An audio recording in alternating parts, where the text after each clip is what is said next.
Assalomu alaykum hurmatli hamkasblar va metandoshlar. Bugungi manzilimiz Bekobod tumanida joylashgan Zafar Gazprom metan zapravkasi. Ushbu zapravkaga 4 oy oldin 05 gradan 1 kilogacha bo'lgan kompressorlarimizni o'rnatib berganmiz. Ko'ramiz, tomosha qilamiz.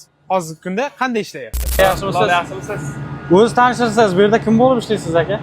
Bekobod tumanida Zafar Gazprom metan zapravkada главный injener bo'lib ishlayman. Kompressor 4 oy oldin sizga Sichuan kompressor berdik.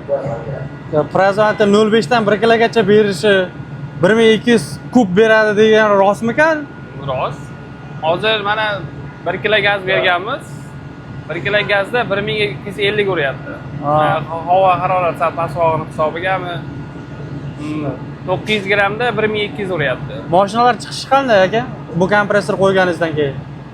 Bizda oldin 3 ta kompressor bo'lgan, 500 dan 1,5 ming urgan. Aha. Hozir buni qo'ydik, o'zimizni bittani qo'yishdik.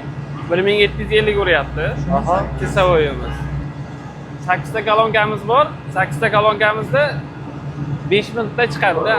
8 ta kolonka ochsa 5 minutda o'zi chiqib ketadi, aylanadi keyingi mashinaga.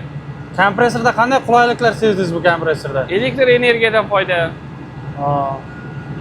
Masalan, расход kam biz endi oldin kompressorni eskiroq bo'lgan, zapchasi bor, boshqa qilinadi. O'sha olib kelganimizdan beri hali klapani